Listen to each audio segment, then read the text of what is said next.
오늘 우리가 읽은 말씀을 가지고 원수 같은 내 백성이라는 제목으로 말씀을 나눌 때에 우리에게 깨닫는 은혜가 있길 바랍니다. 원수 같은 내 백성이라고 하면 여기에는 애증이 담겨 있습니다. 내 백성은 분명히 내 백성인데 그 왕, 그 주인의 말을 따르지 않고 주인의 뜻과는 완전히 반대로 가는 백성입니다. 그래서 원수 같지만 그러나 그렇다고 아주 버려버릴 수도 없는 그런 애증의 관계를 표현한 말입니다. 얼마 전에 뉴스에서 참 끔찍한 그러면서도 참 모든 사람들을 놀랍게 할 만한 그런 일들이 있었습니다. 요즘 특히 사회적 물의를 일으키는 그런 사건들이 많이 일어나고 있는데, 그 중에 그 한 남동생이 그 누나를 살해해서 죽인 겁니다. 그런데 나중에 그 범인이 잡혔는데 그 누이를 살해한 사람은 다름 아닌 남동생이었다고 합니다. 그래서 이 남동생은 결국 붙잡혀서 감옥에 가게 됐는데, 그 어머니는 그 남동생을 신고해서 심판에 붙여서 징계를 받게 하지만, 그럼에도 그 기사에 보니까 그 어머니가 죽은 딸에게는 미안하지만 그럼에도 불구하고 그 아들을 선처해달라는 부탁을 하는 것을 보았습니다. 여러분, 그 자식이 원수 같은 자식이지만 그럼에도 자기의 자식이라는 것을 끊어낼 수 없는, 다른 사람은 이해 못하는 어머니의 마음이겠지요. 사람은 누구나 다 좋은 것을 갖고 싶고 자기의 욕망대로 행하고 싶은 그런 욕심을 가지고 살아갑니다.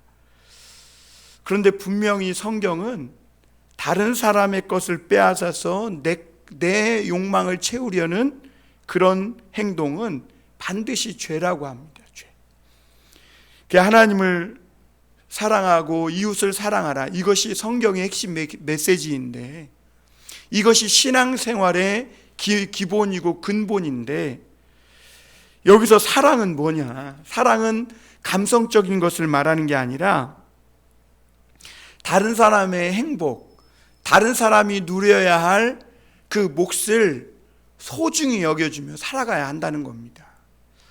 그 논어의 안현편에 보면 애지욕기생이라는 말이 있어요. 애지욕기생. 이게 무슨 말이냐면, 사랑이라는 것은, 누군가를 사랑한다는 것은 그 사람이 살게끔 해주는 것이다, 이렇게 말하는 거예요. 사랑이라는 건 내 욕망과 어떤 내 욕심을 채우기 위해서, 나를 만족시키기 위해서 하는 것이 아니라 상대방을, 내가 사랑하는 그를 살게끔 하도록 하는 데 있다, 이렇게 말하는 것이죠.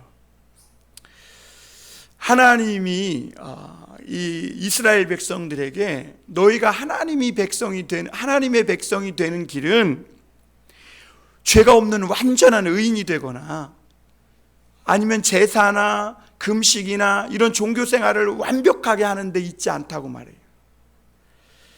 하나님의 백성이 되는 길은 하나님의 말씀을 붙잡고 그 말씀을 가지고 하나님을 사랑하고 이웃을 사랑하며 사는 데 있다, 이렇게 말합니다.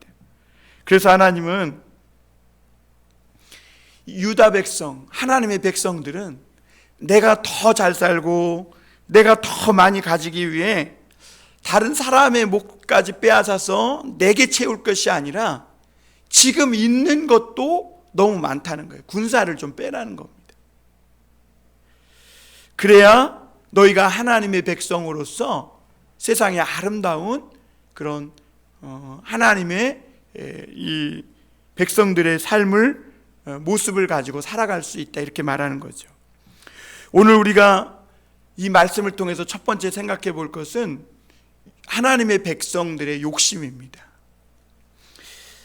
카이 뭉크라는 그 독일의 유명한 목사님이 있었습니다. 이 목사님은 1940년대 그 나치의 지배받고 있는 그런 유럽 그런 시대, 그때 활동했던 목사님입니다. 그런데 이 목사님은 그 독일 나치에 저항하다가 젊은 나이에 죽는데, 보네포 목사님처럼 46살에 죽습니다.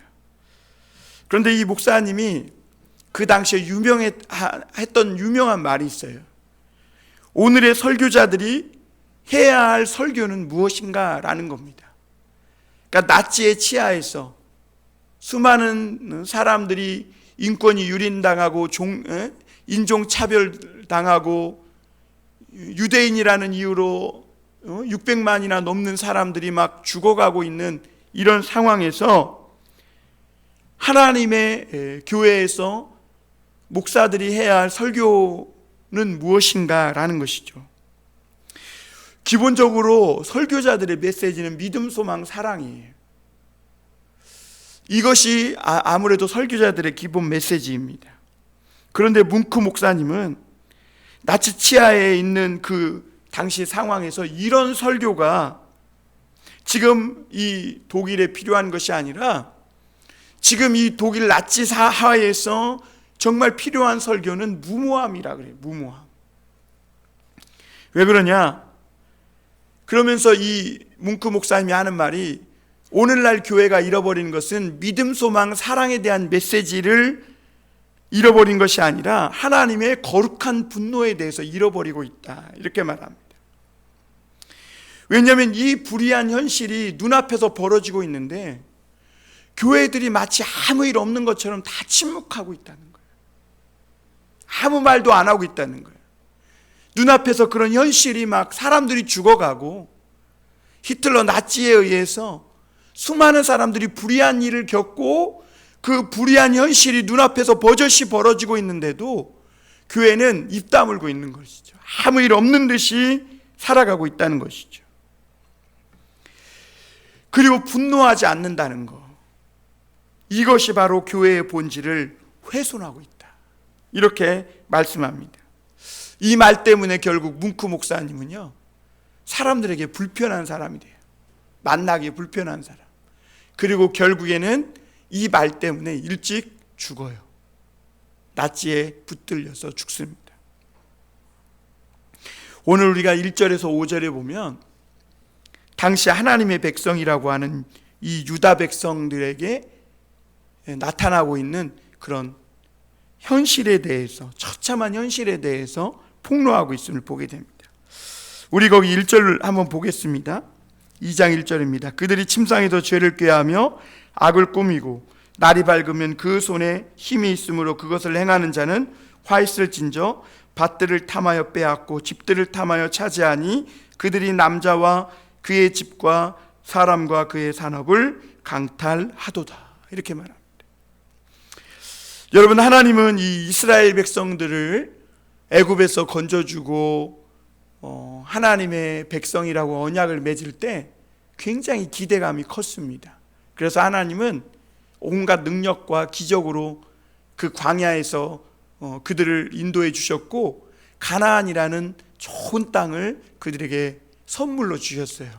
그리고 그들이 그 땅에 도착했을 때는 그들이 농사짓지도 않고 수고하지도 않은 것을 먹으며 그곳에서 살도록 하나님이 선물을 주셨던 것을 보게 됩니다. 그런데 어느새 시간이 흘러서 이 하나님의 백성인 유다 백성들은 정말 하나님께는 원수 같은 백성이 된 거예요. 하나님이 기대하고 하나님이 바라는 그 십계명에 나타난 하나님의 말씀은 저버리고, 그들은 세상 사람보다 더 못한, 아니 하나님을 알지 못하는 사람들보다 더 못한 그런 욕심을 가지고 자기 배를 채우기 위해 가난하고 힘없는 사람들을 짓밟고 빼앗고 또 강탈하고 했다는 것을 오늘 미가 선지자는 폭로하고 있어요. 하나님의 백성이 아닌 백성에게서도 나타나서는 안 될 일이 지금 하나님의 백성들 안에 일어나고 있는 거죠. 구체적으로 보니까 이 유다 백성들, 하나님의 백성들이라는 사람들이 밤에 잠은 안 자고 침상에서 밤새도록 죄를 꾀하는 거예요. 그리고 아침에 일어나면 힘이 있으니까 잠시도 멈칫하지 않고 바로 가서 밤새도록 고안하고 교묘하게 생각했던 그 계획들을 실행으로 옮기는 것을 보게 됩니다. 그러니까 이 유다 백성들이 조금 힘과 조금 권력만 있으면 다른 사람의 것을 더 차지하고 싶은 이 욕망에 참지 못하고 수단과 방법을 가리지 않고 아침만 되면 가서 자기의 욕망을 채우기에 급급했다는 것을 미가 선지자가 폭로하는 것이죠.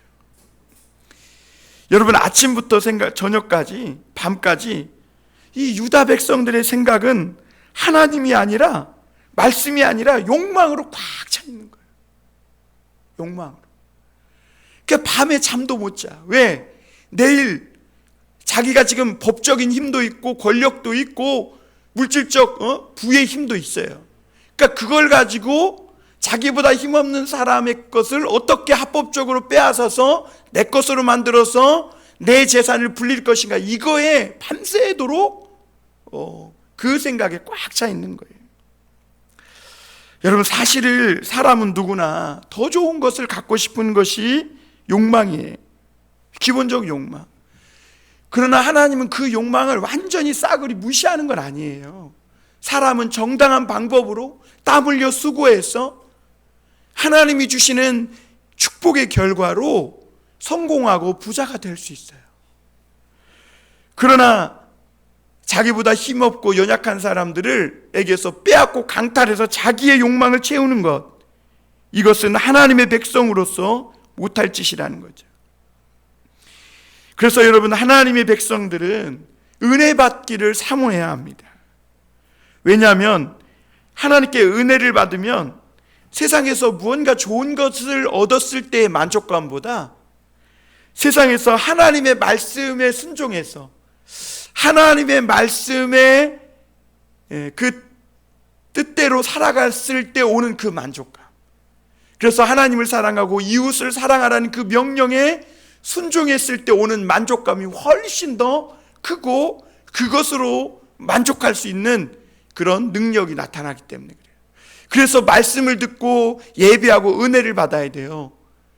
그래야 세상에서 내가 가지고 싶은 욕망 때문에 다른 사람을 해치고 다른 사람들의 몫을, 행복을 짓밟고 권리를 짓밟고 내 욕망을 채우고자 하는 이런 짐승 같은 이런 인간의 죄악된 욕망이 통제가 되는 것입니다.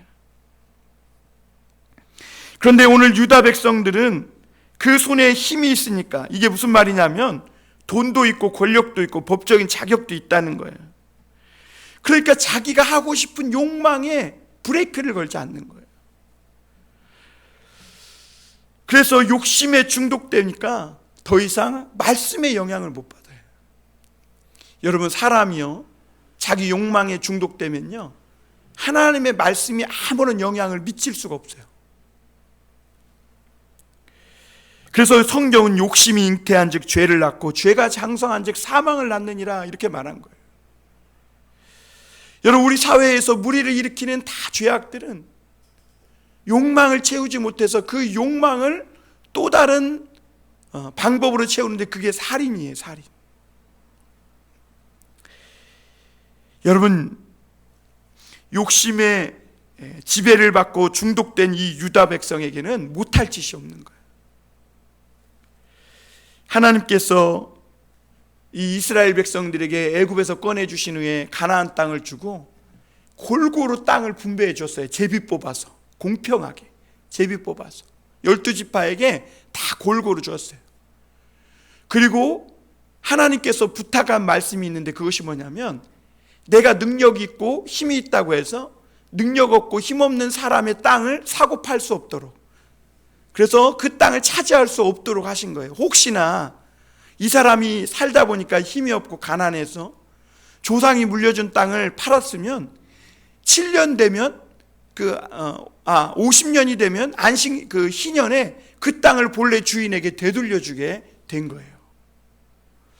그런데 이런 말씀들이 현실에서 적용하며 살기가 쉽지 않습니다. 오히려 하나님의 백성들이 내가 힘 있고 능력이 있다고 해서 다른 사람의 땅을 빼앗지 않고 그 가난한 것을 오히려 도와주며 산다는 것, 이런 것들이 이상적으로는 가능한 것 같지만 현실에서는 실천한다는 게, 이게 하나님의 특별한 능력이 없으면 어렵죠. 그러니까 이 유다 힘 있는 자들은 어떻게 하면 율법에서 빠져나와서 하나님의 말씀을 어기지 않는, 겉으로 볼 때는 어기지 않는 방식으로 저 사람의 것을 어떻게 하면 내 것으로 만들까, 이 방책을 밤새도록 교묘하게 고안해내고 아침이 되면 행동으로 옮긴 것입니다. 그래서 이들에게는 땅과 밭이, 재산이 갈수록 늘어났어요. 그런데 이 유다 땅 안에 하나님의 부흥은 사라져 버리고 그들은 점점 영적으로 빈약한 그런 사람들이 된 것이죠. 여러분, 오늘 우리나라 교회도 마찬가지입니다. 우리는 자꾸 성장주의, 교회는 무조건 성장해야 한다는 이 성장주의가 얼마나 무서운지를 오늘 이런 선지서들을 통해 깨달아야 합니다.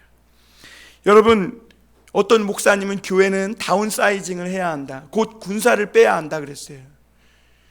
그런데 많은 분들이 그렇게 다운사이징 한다는 거, 군사를 빼고 모든 활동을 줄이고 교회의 규모를 작게 하고 한다는 것이 쉽지 않아요. 그러니까 어떻게 하나님이 강제로 하고 있는 거예요. 강제로. 겉으로는 이 한국교회가 비대해졌지만 믿음과 내면의 영성을 갉아먹어서 어느새 한국교회는 속으로 엄청 빈약해져 있음을 보게 됩니다. 여러분, 영적으로 빈약해지고 욕심에, 욕망에 중독된 결과가 뭐예요? 죄악과 거짓, 불의를 그냥 믿는 사람들도 서슴없이 저지르는 거예요. 세상 사람들과 구별이 되는 경계선이 허물어지는 것이죠. 오늘 두 번째로 하나님은 이런 하나님의 백성들에게는 하나님이 재앙밖에 내릴 것이 없다고 말씀하세요. 이 유다가 북이스라엘의 망하는 길로 따라갔을 때 하나님은 오늘 너희에게 내릴 것은 재앙밖에 없다. 여러분, 북이스라엘이 왜 망했습니까? 그들의 허물과 죄로 망한 거예요. 유다도 왜 망합니까? 그들의 죄로 망하는 거예요. 죄가 망하게 하는 거예요. 그래서 예수 그리스도가 오신 거예요. 하나님이 세상을 이처럼 사랑하사 독생자를 주셨으니 이는 저를 믿는 자마다 멸망치 않고 영생을 얻게 하려 합니다. 예수님이 왜 이 땅에 오셨습니까? 죄로 인해 망할 인간을 구하기 위해서 오신 거예요. 그 죄의 욕망에서 벗어나도록, 그리고 생명길, 사는 길을 택하도록 주님이 오신 거예요. 이 죄, 이 욕망에, 죄의 욕망에 붙잡혀 있는 사람들에게는 오직 재앙과 심판밖에 없는 것입니다. 오늘 하나님은 3절에서 보면 이렇게 말합니다. 그러므로 여호와의 말씀에 내가 이 족속에게 재앙을 계획하나니 너희의 목이 이에서 벗어나지 못할 것이요 또한 교만하게 다니지 못할 것이라. 이는 재앙의 때임이라 하셨느니라. 여러분, 하나님은 이 유다 백성에게 유다 백성이라고도 하지 않고 이 백성, 이렇게 이 족속이라고 말합니다. 이 족속. 우리도 사람들에게 기분이 좋을 때는 아유, 내 아들, 내 공주, 내 왕자님, 아무개야 막 이렇게 부르다가도 부모가 화나면 어떻게 해요? 이 녀석, 이것이, 이렇게 말하잖아요. 좀 세지는 거죠. 오늘 하나님도 이 유다 족속을 향해서 유다 족속, 내 백성이라고 부르지 않고 이 족속이라고 부르는 것을 보게 됩니다. 여러분, 이 유다 백성이 하나님의 말씀에 매이지 못했을 때 그들의 목이, 하나밖에 없는 목이 어디에 매이냐면 재앙의 사슬에 감기게 되는 거예요. 하나밖에 없는 목, 어디다 메고 살아야 되겠어요? 말씀에 메고 살아야 돼요. 그래야 하나님의 백성이 되는 거예요. 말씀에 목매면 인간이 정욕대로 살지 못하는 것은 맞아요. 그러나 절대로 이 죄와 인간의 노예로 살아가지는 않게 된다는 것을 하나님은 가르쳐주고 있는 겁니다. 하나님은 아까도 말씀드렸지만 우리가 죄 없는 완전한 사람, 또 전혀 세상 것에는 욕심이 없는 사람이 되라, 이렇게 말씀하는 건 아니에요. 하나님의 사람들이 가장 우선순위로 붙잡아야 될 것이 말씀이라는 말씀. 하나님 말씀입니다. 성공과 축복은 반드시 하나님의 말씀과 신앙의 결과로 주어진 것이야지, 하나님이 주시지도 않은 것을 내 욕심을 가지고 수단과 방법으로 차지하려고 하는 그것은 죄라는 겁니다. 여러분, 십계명의 핵심 말씀이 뭐예요? 하나님을 섬기고 또 이웃을 사랑하라는 거예요. 그 말은 모두가 서로 형제 자매로 생각해야 된다는 거예요. 여러분, 자식의 재산을 탐내거나 또는 누이나 여동생을 간음을 저지르려고 생각하는 사람은 없을 거예요. 그리고 가족을 죽이고 폭행하는 사람도 없어요. 모두가 서로 형제자매라고 생각할 때 그때 서로 사랑하며 섬기며 살 수 있는 것이죠. 이것을 잃어버린 사람은, 하나님을 사랑하고 이웃을 사랑하는 이 정신을 잃어버린 백성은 더 이상 하나님의 백성이 아니고 그 백성들에게는 하나님께서 재앙밖에 내릴 것이 없다.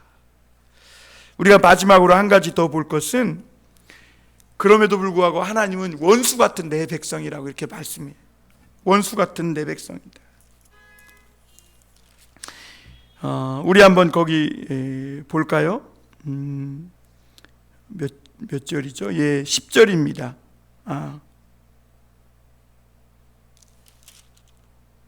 10절인가요? 제가 잘못 적어놨네요. 예, 8절입니다. 우리 8절 한번 읽어볼까요? 시작. 근래 내 백성이 원수같이 일어나서 전쟁을 피하여 평안히 지나가는 자들의 의복에서 겉옷을 벗기며 내 백성의 부녀들을 그들의 즐거운 집에서 쫓아내고 그들의 어린 자녀에게서 나의 영광을 영원히 빼앗는도다. 이렇게 말해요. 하나님은 지금 유다 백성이 굉장히 낯설어요. 애굽의 종노릇 할 때 하나님께 도움을 요청하고 신음하던, 하나님의 은혜와 도움을 요청하던 그런 백성이 아니에요. 하나님은 그들의 음성을 듣고 신음을 들으시고 건져주시고, 광야에서 하나님이 얼마나 이스라엘 백성들을 사랑하셨는지 몰라요.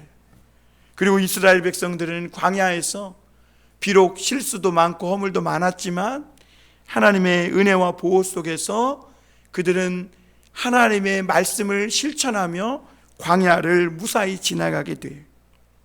그런데 어느새 이 유다 백성이 마치 하나님의 자식 같지 않은, 정말 괴물과 같이 그런 모습으로 변해 있는 것을 보고 하나님은 낯설어합니다. 그래서 하나님은 이 백성이 원수같이 일어난다, 내 백성이 원수 같다, 이렇게 말합니다. 여러분, 이 유다 백성을 하나님은 돌이키기 위해서 하나님의 선지자를 계속해서 보냅니다. 그런데 6절에 보면 이 백성들 이렇게 말하죠. 그들이 말하기를 너희는 예언하지 말라, 이것은 예언할 것이 아니거늘 욕하는 말을 그치지 아니한다 하는도다. 이 유다 백성들은요, 어느새 세상 욕심에 젖어 있다 보니까 하나님의 말씀을 전하는 것을 욕으로 생각했어요. 욕으로. 그리고 예언하지 말라 그래.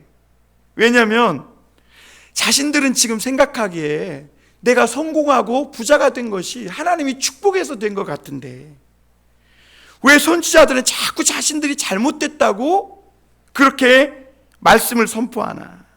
기분이 나쁘다는 거죠. 하나님은 우리를 축복해 주는 하나님으로 알고 있는데 왜 선지자들은 자꾸 하나님을 분노하시는 분이라고 전하느냐는 것이죠. 받아들일 수 없다는 겁니다. 그래서 7절에 보면 미가 선지자는 이렇게 말합니다. 우리 7절 한번 같이 읽어볼까요? 시작. 너희 야곱의 족속아 어찌 이르기를 여호와의 영이 성급하시다 하겠느냐, 그의 행위가 이러하시다 하겠느냐, 나의 말이 정직하게 행하는 자에게 유익하지 아니하냐. 여러분, 여기서 여호와의 영이 성급하시겠느냐, 이 말은 하나님은 우리들이 아무리 잘못을 범한들, 우리에게 허물과 죄가 있은들 하나님이 그렇게 조급하게 심판하시는 분이냐, 이렇게 말하는 겁니다. 그러니까 여호와의 영이 그렇게 성급하게 분노하고 성급하게 화를 내시고 심판하시는 분이냐, 하나님의 능력이 부족해서 우리들을 심판하고 망하게 하겠느냐, 지금 그렇게 말해요. 그러면서 자기는 안전하고 자기들은 절대 망할 리 없다, 자기들은 하나님께 선택받은 자이고 이미 천국을 소유한 자다, 이런 삐뚤어진 선민의식 때문에 그들은 하나님은 절대로 이런 분이 아니라고 말합니다. 그리고 선지자가 이런 식으로 나쁘게만 설교하는 것이, 미가 선지자는 자꾸 모든 걸 부정적으로만 본다는 겁니다. 그런데 하나님은 절대 그런 분이 아니라는 거죠. 하나님은 인자하고 자비롭고 축복의 하나님이지, 그래서 항상 감싸주고 치료해주는 하나님이지, 절대로 하나님은 조급하게 심판하거나 징계하는 하나님이 아니다. 그들은 이렇게 믿고 절대 망하지 않을 것이고, 미가 선지자 너가 잘못된 사람이다, 이 욕하는 말을 좀 그쳐라, 이렇게 말합니다. 여러분, 하나님의 인자하심만 알고 하나님의 진노를 모르는 신앙을 병적인 신앙이라고 합니다. 여러분, 오늘 한국교회 신앙이 병들었어요. 여러분, 하나님의 진노를 몰라요. 상처를 싸매주는 하나님도 알아야 하지만, 우리가 잘못했을 때 속상한 하나님의 그 마음, 그래서 분노하시는 하나님의 마음도 알아야 신앙의 균형이 있는 거예요. 하나님은요, 정직한 자에게는 얼마든지 유익한 분이심을 오늘 말씀하고 있습니다. 여러분, 오늘 이 말씀은 부드러운 말, 듣기 좋은 말만 들으려고 하는 그런 오늘날 이 한국교회를 향한 하나님의 꼬집는 말씀이 아닌가 생각합니다. 여러분, 우리는 그런 부드럽고 좋은 말, 이런 말 듣기를 좋아합니다. 또 그런 말 하면 인기는 얻을 수 있습니다. 그러나 미가 선지자는 그 말은 진정한 하나님의 말씀일 수 없다는 겁니다. 여러분, 하나님의 말씀을 듣는 사람이라는 것은 내 삶 전체가 하나님 말씀으로 관통을 당하는 거예요. 그러니까 하나님의 말씀을 자꾸 내 욕망에 적용시키려고 하는 것이 아니라, 오히려 말씀에 내 욕망을 자꾸 조율해 나가고 베어 나가고 잘라 나가고 절제해 나가는 것, 그것이 참다운 믿음의 사람이라는 겁니다. 오늘 8절에 보면, 우리가 조금 전에 읽었지만 8절 9절에 보니까 하나님의 백성이라는 이름을 가진 사람들이 지금 어떤 일을 하고 있어요? 근래에 내 백성이 원수같이 일어난다는 거예요. 왜 그러냐? 이 원수 같은 백성이라는, 왜 그러냐?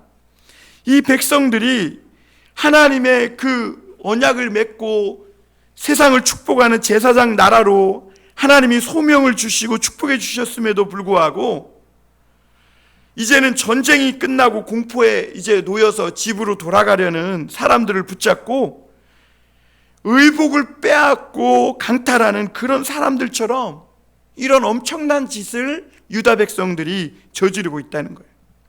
그리고 또 보니까 내 백성의 부녀들을 그들의 즐거운 집에서 쫓아내요. 여기서 부녀라 하면 과부를 말합니다.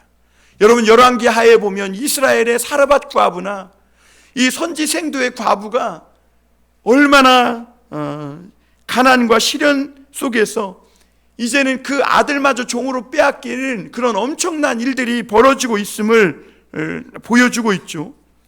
이렇게 그 백성들이 돈과 자기 욕망을 채우기 위해서라면 그 부녀들을 즐거운 집에서 쫓아내고, 그리고 또 자기 욕심을 채우기 위해 그 사람들의 집을 집에서 내쫓고 그 집을 차지했다는 것이죠. 그리고 따뜻하게 돌봄받아야 할 이 고아들에게 하나님의 영광을 빼앗아요. 이게 무슨 말이에요? 여러분, 이런 고아들이 힘없는 어린아이들, 또 약자들이 도움을 받을 때 하나님의 이름을 높이지 않겠어요? 그런데 그 하나님의 영광을 빼앗아 이들을 착취하고 억압하며 하나님께 마땅히 돌아가야 할 그 영광을 빼앗아 가고 있음을 보게 됩니다. 그러니까 힘이 있는 사람이 힘없는 사람을 점점 더 벗겨먹는 세상이 돼가는 것이죠. 그래서 10절에 보면 이렇게 말합니다. 이것은 너희가 쉴 곳이 아니니 일어나 떠날지어다. 이는 그것이 이미 더러워졌음이니라. 그런즉 반드시 멸하리니 그 멸망이 크리라. 힘없는 사람에게서 빼앗고 폭행을 저지르고 착취가 일상이 된 그런 그 땅에 대해 미가 선지자는 이 땅은 이미 너희가 이제 쉴 곳이 아니라 일어나 떠날지어다 이렇게 말해요. 쉴 곳이 아니라는 거. 여러분 이런 땅에는요 하나님의 안식과 평안이 있을 수가 없다는 거예요. 범죄한 사람은요 어디에도 머물지 못하고 늘 불안에 쫓기며 정처 없이 도망치는 인생이 되는 것과 마찬가지라고 하나님은 말하고 있는 거예요. 그리고 이렇게 죄악으로 더럽혀진 그 유다 땅은 이제는 더럽혀졌기 때문에 그들에게 남은 것은 심판과 멸망밖에 없다는 거예요. 여러분, 그리고 이렇게 마음과 평안, 이 마음의 안식과 평안을 누릴 수 없는 이런 땅에 나타나는 아주 특별한 현상인데 그것이 뭐냐면 거짓 예언자가 득세한다는 거예요. 왜냐하면 사람이 어디 가서도 평안과 안식을 얻을 수가 없어요. 늘 빼앗고 거짓말과 사기당하고 억울하고, 그러니까 사람들이 어디 가서도 쉼과 안식을 얻지 못하는 거예요. 죄악이 일상이 된 땅이 된 거예요. 이런 사람들이 살아가고 있는 그 땅에 나타나는 특별한 현상이 거짓 선지자들이 많이 생겨난다는 거예요. 왜? 어디서도 마음의 평안과 안식을 얻을 수가 없으니까 종교는 민중의 아편처럼 만들어버리는 거짓 예언자들이 나타나는 거예요. 그래서 죄악을 범하고 있는데도 잘했다고 축복해 주신다고 이러면서 그 사람들의 아주 사탕발림한 달콤한 잘못된 안식, 잘못된 평안을 외치는 선지자들이 나타나는 거예요. 오늘 11절에 보면 이렇게 말하죠. 11절 한번 같이 읽어보겠습니다. 사람이 만일 허망하게 행하며 거짓 말로 이르기를 내가 포도주와 독주에 대하여 내게 예언하리라 할 것 같으면 그 사람이 이 백성의 선지자가 되리로다 이렇게 말해요. 여기서 내가 포도주와 독주에 대하여 내게 예언하리라 하면 그 사람이 이 사람의 선지자가 되리라, 이 말이 무슨 말이냐면, 여러분 생특주베리 어린 왕자에 보면요, 이 어린 왕자가 술꾼의 별에 가요. 어느 별에 갔는데 거기 술꾼이 있는 거예요. 그 술꾼이 막 술만 마시고 있는 거예요. 그 사람을 보고 어린 왕자가 물어요. 아저씨 지금 뭐예요? 그래요. 술 마신다. 술은 왜 마셔요? 창피해서 마신다. 그럼 뭐가 창피해요? 그러니까 술 마시는 게 창피하다는 거예요. 그러니까 술 마시는 게 창피해서 또 뭐를 먹어요? 술을 마시고 있는 거예요. 그것을 잊기 위해 또 술을 먹고 또 술을 먹는 것이죠. 여러분, 사람들이 여기 독주와 포도주에 취한다는 것은 빼앗고 착취하고 하나님의 의가 파괴되는 안식 없는 이 세상에서 사람들이 독주와 포도주를 기대해서 안식을 얻으려는 것을 말하고 있는 거예요. 여러분, 오늘날 어디에서도 안식을 얻지 못한, 마음의 평안을 얻지 못한 많은 사람들이 뭔가에 중독되고 취함으로 자꾸 자신을 잃어버리려고 해요. 왜? 그래야 편안하니까. 왜 마약을 합니까? 불안하고 마음의 쉼과 안식이 없는 거예요. 그러니까 다른 거에 취함으로 말미암아, 다른 거에 중독됨으로 말미암아 마음의 안정을 꾀하는 것이죠. 그런데도 불구하고 거짓 선지자들은 와서 뭐라 그래요? 잘 될 거야. 걱정하지 마. 이길 거야. 너 축복받고 있어. 이렇게 계속 거짓 예언을 할 때 사람들은 그를 진짜 선지자로 여긴다는 거예요. 왜? 마음의 평안을 주니까. 어디서도 구할 수 없는 평안을 주니까. 마시면 기분 좋아지는 이 포도주와 독주 같은 설교를 하는 사람이 진짜 선지자로 여긴다는 거죠. 사람들은 이상하게요, 엉터리 칭찬과 가짜 축복을 해주면 술에 취한 것처럼 기분이 좋아진다는 거예요. 그리고 이 삐뚤어진 잘못된 종교에서 절대로 술에서, 이런 잘못된 술에서 깨어나기를 원치 않아요. 참다운 선지자가 살 수 없고 거짓 예언자가 득세하는 세상에는 하나님의 심판밖에 다른 것이 없는 것이죠. 이러한 백성을 향해 하나님은 너희 앞에 심판밖에 둘 것이 없다. 이 12절에 보면 마지막으로 봅시다. 야곱아, 내가 반드시 너희 무리를 다 모으며 내가 반드시 이스라엘의 남은 자를 모으고 그들을 한 처소에 두기를 보스라의 양떼같이 하며 초장의 양떼같이 하리니 사람들이 크게 떠들 것이며, 이렇게 말합니다. 그러나 여러분, 하나님은 이 유다 백성들을 향해 원수 같은 백성이라고 합니다. 이 유다 백성은 그럼에도 하나님이 버릴 수 없는 하나님의 백성인 것이죠. 그래서 미가 선지자는 하나님은 심판하시지만 심판 자체가 목적이 아니라고 합니다. 그래서 희망의 약속을 주세요. 이스라엘의 남은 자, 이러한 모든 고통과 불의와 정말 죄악이 뒤대이는 세상 속에서도 끝까지 그 믿음을 지키며 불의를 행치 아니하고 하나님의 구원하신 은혜를 바라보면 끝까지 남은 자를 하나님은 다 모을 것이다. 여기서 남은 자는 그루터기예요. 나무가 배임을 당하면 어떻게 돼요? 완전히 뚝뚝 잘라지죠. 그 밑둥만 남게 되는 거예요. 그게 그루터기예요. 그런데 뿌리가 살아있으면 거기에서 한 싹이 돋아나게 되어 있습니다. 그것과 같이 하나님은 끝까지 남아있는 자들을 보스라의 양떼같이, 여기서 보스라는 모압이거든요. 모압은 풍족해서 양떼들이 많아요. 그래서 이 아브라함의 조카 롯이 이 모압, 이 소알 땅으로 갈 때 모압이 차지한 그 땅이 그렇게 물과 푸른 초장이 많은 땅이어서 양들이 잘 성장하는 곳이었어요. 그래서 하나님은 그 보스라의 양떼같이 그 남은 자들을 다 모아서 한 장소에 두실 것이다. 그래서 악한 것들이 와서 해치 못하도록 하나님의 안전한 보호를 받으며 그들이 기쁨과 즐거움에 큰 소리가 떠드는 소리가 있을 정도로 하나님께서 그들을 다시 축복해 주실 것이다. 이렇게 말씀하고 있음을 보게 됩니다. 하나님은 우리 불의에 대해 분노하시지만 또한 긍휼히 여기시는 분이시기도 합니다.